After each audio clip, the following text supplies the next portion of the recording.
How's it going, everybody? It's me, Mr. Drake. Welcome to the video. If you're new, please subscribe. I hope you enjoy.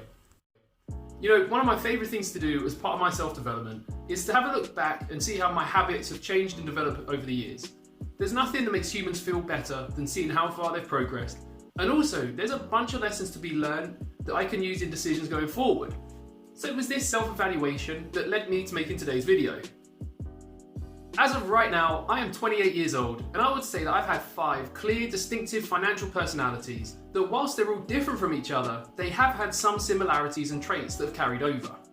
I want to call my first financial personality Larry, because for anyone that's seen of Mice and Men, you'll realise that whilst Larry means well, he keeps screwing everything up until he's taken round the back of the shed and... Shout out to my English teacher for making me watch of Mice and Men in school. Who would have thought it's finally paid off? Larry's big problem was that he loved spending money. So in order to feed that habit, on my 16th birthday, I signed my first employment contract with a local theatre, and I was earning about £600 a month. Now it's easy to forget that at 16 years old, £600 a month is like rock star money, and Larry was trying to act like one.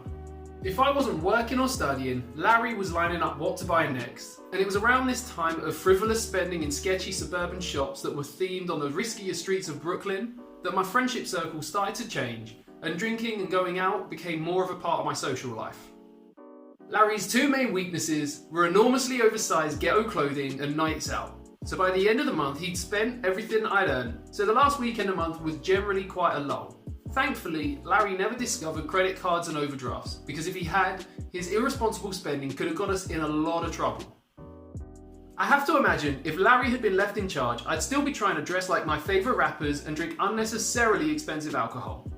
Larry's crowning glory came the summer before my 19th birthday. Being a September baby, when I was old enough to go clubbing, none of my other friends were.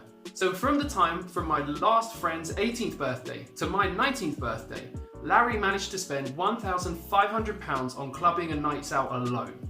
Starting his historic run breaking 50s 3 nights a week, he wilted very quickly, and by the end of his run he was buying Bacardi Breezers with the change that he had left over. Thankfully, Larry was just a teenage phase, but he did develop into the next personality that I developed at university. Drizzy is one of the variations of my surname that I was commonly known by while at university, so I thought it was a fitting nickname for this financial personality. A poorly maintained motorbike fell to pieces and left Drizzy with no choice but to move into student accommodation. This left him with days to learn food shopping, cooking and portion control.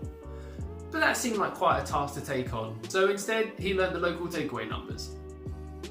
As a student, I received student grants and loans, but I knew that that wouldn't be enough, so I also picked up a weekend job while at university to bring in a little bit of extra money. I wish I could tell you how much I was making, but I could tell you for a fact how much Drizzy was saving. Nada, as in not a damn penny of it. Nights out at university became a more regular occurrence, and as well as that, so did fast food and takeout. If it wasn't Wednesday and Friday night out clubbing and having a burger afterwards, it was a Monday night quiz with pub food, a couple of packets of peanuts and a few drinks. I honestly have no idea how I was able to afford the lifestyle that Drizzy was living. After leaving university, I faced the realisation that my course was effectively useless unless I wanted to become a professional busker or a DJ. This meant I spent about 6 months applying for and failing to get work, and because I had no money and no income, the Drizzy personality was suffocating. It's when I decided to take the personal trainer route and become self-employed that my next personality developed. Jim will seem like a relatively adult and mature personality compared to the others, but he still manages to cock it all up in the end, but this time by being too stingy. And I call him Jim because he worked and basically lived in the gym.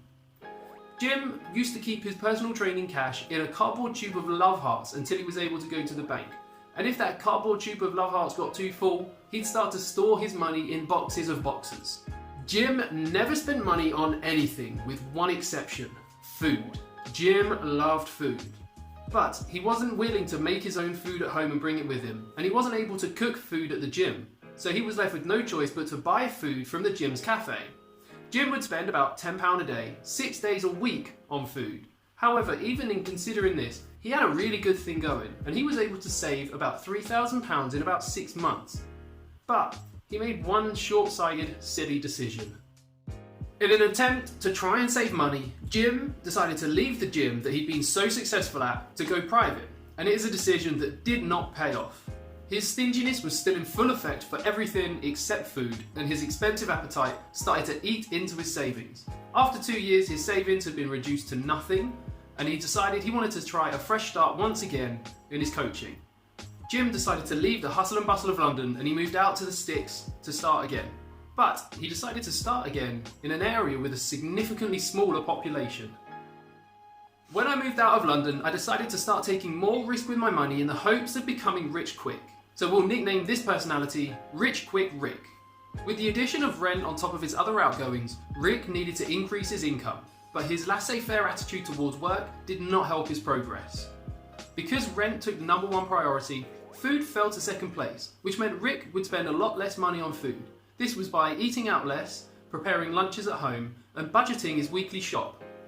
This was a major cost-cutting tactic that helped Rick stretch his money a little longer. Rick was far removed from Larry and Drizzy because he hated spending money, he didn't drink, and he never bought clothes unless they were essential.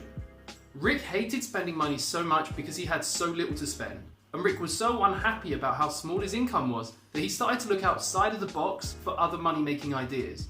One that caught his attention was binary options trading. After a telephone sales pitch by a trading advisor, Rick knew that he didn't have the money to invest, so he'd have to find it from somewhere else. Rick's decision was to let the bank's money work for him, so he took out a £6,900 loan so that he could dive into options trading. After one day, Rick turned his £3,000 account balance into £9,000. He definitely should have quit when he was ahead. But his immense success made him think that he could do no wrong, and so he began to celebrate his success before he'd even withdrawn a penny. After 6 months, that account balance was back down to £3,500, and Rick decided to cut ties with binary options before he lost any more money. It was back to beans and noodles for Rick, because he now had a £6,900 loan to pay off, as well as a growing overdraft. And in another development, Jim's inability to fill in a self-assessment return years before was going to cost £1,200 in penalties and growing. Rick had his sights set on riches and luxury in his future, but he ended up in debt because of short-term thinking and a serious lack of work ethic and income.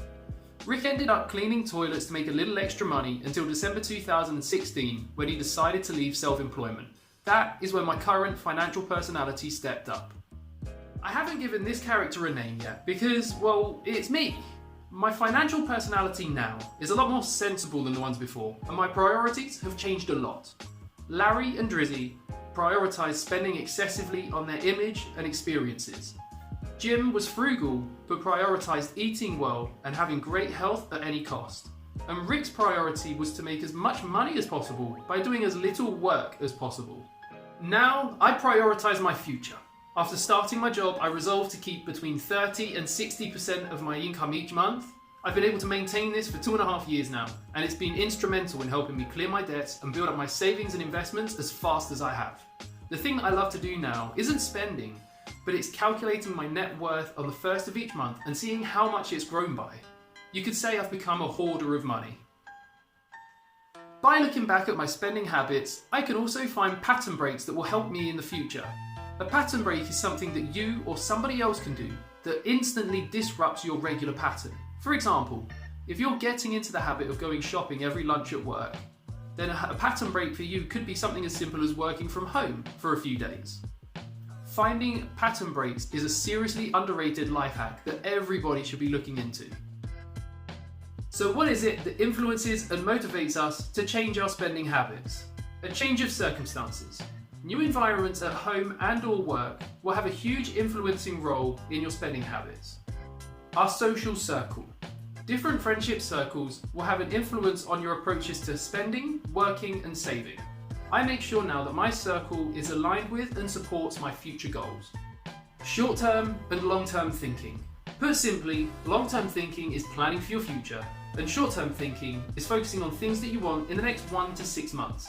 In the past, I've been able to build up savings when I'm looking into the long term, and I've been able to blow right through it all when I've focused on the short term. When you reflect on your own history with money, ask yourself a few questions. Were you focused on the long term or the short term? And did this affect how you spent or saved? Were you influenced or inspired by what friends and family had done or suggested? What were the circumstances that caused your approach to money to change? And how much different are you to your earliest financial personality? And are you more focused on the long term or short term than then? That's a wrap for today, guys. I would suggest that anybody and everybody ask themselves those questions, and I'd love to get to know you a little bit better, so feel free to share your financial personalities in the comments down below. Until next time, stay cash flow strong, turn your wages into wealth, and I will see you in the next video. Have a great week, everyone.